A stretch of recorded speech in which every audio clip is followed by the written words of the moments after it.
Bueno, veníamos hablando entonces de los reglamentos delegados, como digamos estas normas de alcance general, digamos, dictadas por el Poder Ejecutivo en ámbitos propios que son del Congreso y que este último le ha habilitado. Para la validez de estos reglamentos delegados debe cumplir con los requisitos establecidos en el artículo 76 de la Constitución Nacional, que ya lo vamos a analizar, y tiene que ser materia determinada de administración o de emergencia pública, como es la ley delegante. Tiene que fijar un plazo dentro del cual el Poder Ejecutivo pueda ejercer esta facultad, y por otro lado, digamos, el Poder Legislativo tiene que establecer las bases o políticas legislativas conforme a la cual el reglamento del Poder Ejecutivo debe ejercer esta función. Establece entonces un marco dentro del cual, digamos, el Poder Ejecutivo tiene que moverse. Entonces, tenemos que tienen los siguientes requisitos: tiene que haber una notoria emergencia pública, tiene que haber un plazo para ejercer, digamos, esta atribución que el Poder Legislativo le delega al Poder Ejecutivo, y en esa ley delegante tienen que estar establecidos los lineamientos o las bases de la materia que se va a legislar. Si la ley delegante no tiene estos tres elementos, es una ley que es inconstitucional, y por consecuencia, digamos, el reglamento delegado que dicta el Poder Ejecutivo también tendrá el mismo vicio, digamos, adolecerá, digamos, va a adolecer, digamos, de los mismos defectos. Bueno, entonces tenemos que tener presente entonces que son dictados por el presidente en virtud de una autorización como expresa del Congreso. Es decir, el Poder Legislativo, como es nacional, delega por medio de una ley, que es la ley delegante, al Poder Ejecutivo, que es el órgano delegado, que es el que dicta el reglamento. Hay que tener cuidado, digamos, que el Poder Legislativo nunca se desprende de su potestad legislativa, como es, no puede, digamos, entregarle, digamos, de manera amplia, general, digamos, la facultad de legislar al Poder Ejecutivo. Si esto llegara a suceder, sin duda, digamos, que se estaría configurando, digamos, un supuesto prohibido, digamos, por el artículo 29 de la Constitución Nacional. Entonces, básicamente en estos reglamentos delegados, el poder legislativo habilita al Ejecutivo al dictado de normas que son de su competencia, pero bajo ciertos límites, bajo ciertas condiciones y ciertas directivas. Desde el punto de vista sustancial, digamos, estos reglamentos son como si fueran leyes. Inclusive, digamos, hay autores que dicen que tienen hasta pueden derogar inclusive otras leyes, salvo la que es la delegante, ¿no?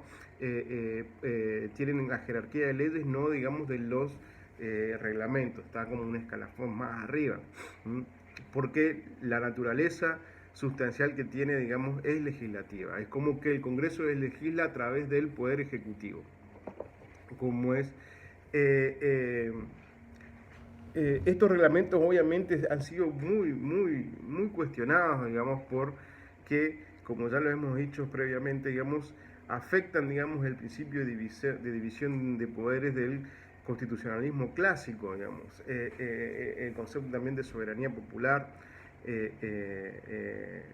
pero, digamos, la realidad es que desde hace más de un siglo que están, como es el Poder Ejecutivo las dicta, el Poder Legislativo le ha otorgado la facultad, y ya hemos hablado, digamos, de cuáles son los motivos, digamos, que es la necesidad de la vida moderna que ha hecho, digamos, que el Poder Legislativo, digamos, no tenga la capacidad, digamos, de dar una respuesta, digamos, en los tiempos necesarios, digamos, a los problemas que puedan surgir, y entonces el Ejecutivo, digamos, porque tiene mayores herramientas técnicas, digamos, se encarga, digamos, de llevar adelante esta tarea legislativa autorizada, digamos, previamente por el Congreso de la Nación.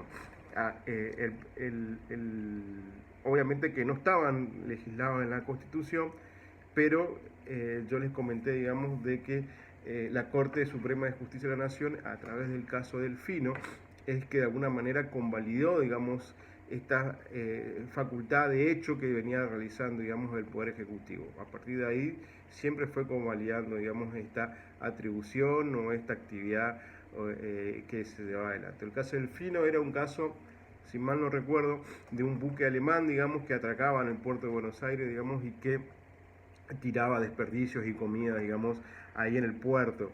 Entonces, la autoridad, digamos, la autoridad portuaria le estableció, digamos, una multa y sanciones, digamos, por esta conducta que estaban teniendo, y lo hizo en base, digamos, a un decreto,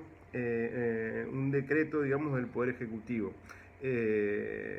Entonces, cuando la empresa propietaria, digamos, del barco alemán tuvo que defenderse, digamos, estableció, digamos, impugnó, digamos, las sanciones, porque esas sanciones no estaban previstas en ninguna ley, el Congreso no lo había realizado, sino que lo había hecho el Poder Ejecutivo de una manera delegada, como es. Entonces, a partir de ahí, digamos, en ese caso, en el caso del Fino, donde la Corte, de alguna manera, como leía la potestad, digamos, que tenía el Poder Ejecutivo, digamos, de dictar estos reglamentos cuando el Poder Legislativo le daba una autorización expresa para él. Bueno, esta situación, digamos, de irregularidad y convalidación a través del derecho judicial se dio hasta el año 1994 con la reforma de la Constitución.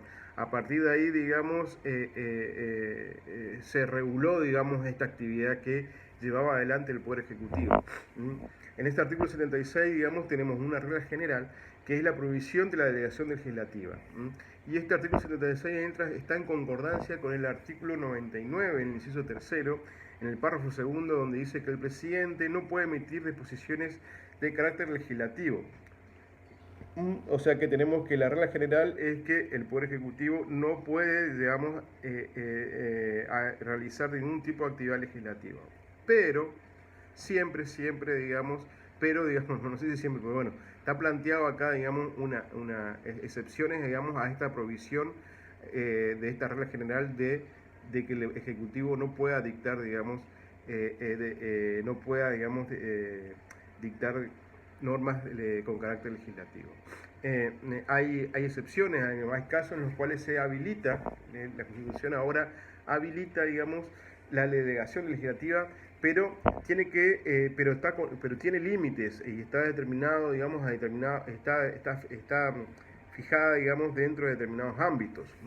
Hay un ámbito material, digamos, que el Congreso solo puede determinar materias determinadas.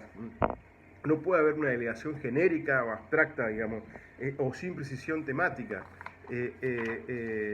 Tiene que, digamos, estar establecido bien la materia. En la Constitución establece cuáles son las materias, digamos, que van a ser, digamos, objeto de delegación. El primer caso es materias determinadas de administración. Es muy difícil determinar en abstracto, digamos, qué se refiere exactamente, sino que hay que ver en el caso concreto. Y la doctrina ya ha referido que se refiere más que nada a las atribuciones de administración del propio Congreso. Entonces quedan excluidas en este supuesto, digamos, aquellas funciones que son preconstitucionales, o las funciones de contralor, o las funciones de investigación. El segundo caso también es bastante genérico. El segundo caso por la materia dice que solamente pueden ser de emergencia pública. Esta emergencia pública tiene que ser circunstancias fácticas extraordinarias. No es una habilitación ilimitada, dice la doctrina, digamos. Tiene que subsiste un límite en la materia que tiene que estar especificada en la ley delegante, y tiene que haber un límite en el tiempo de la delegación, como ya habíamos hecho. Esto se refiere entonces, digamos, al aspecto temporal o al ámbito temporal. La ley de delegación debe fijar un plazo para que el Ejecutivo, para que el Ejecutivo, digamos, dicte la reglamentación que se le ha, digamos, encargado. Y también establece un plazo de vigencia temporal de esa reglamentación. Y después también tenemos un ámbito programático, que es lo que se ha denominado las bases de la delegación, El Congreso en la ley delegante tiene que delimitar exactamente el área de la materia en que va a poder, digamos, trabajar el Poder Ejecutivo. Es decir, digamos, de que además de establecer la materia sobre la que se va a tratar, además de establecer el plazo dentro del cual, digamos, el Poder Ejecutivo va a tener que reglamentar, digamos, y ejercer la facultad que se le delega, también esta ley delegante debe establecer como es un marco indicativo, tiene que dar pautas, criterios, directrices, dentro del cual deberá moverse el Poder Ejecutivo al momento, digamos, de dictar ese reglamento. Cuanto más preciso sea ese marco, mejor control se podrá ejercer desde el Poder Legislativo, digamos, y desde el Poder Judicial. No se puede invocar, digamos, conceptos jurídicos indeterminados, por ejemplo, bien público, sino que tiene que establecerse de una manera clara, detallada y precisa, digamos, cuál va a ser la base, digamos, sobre la cual se va a tener que legislar.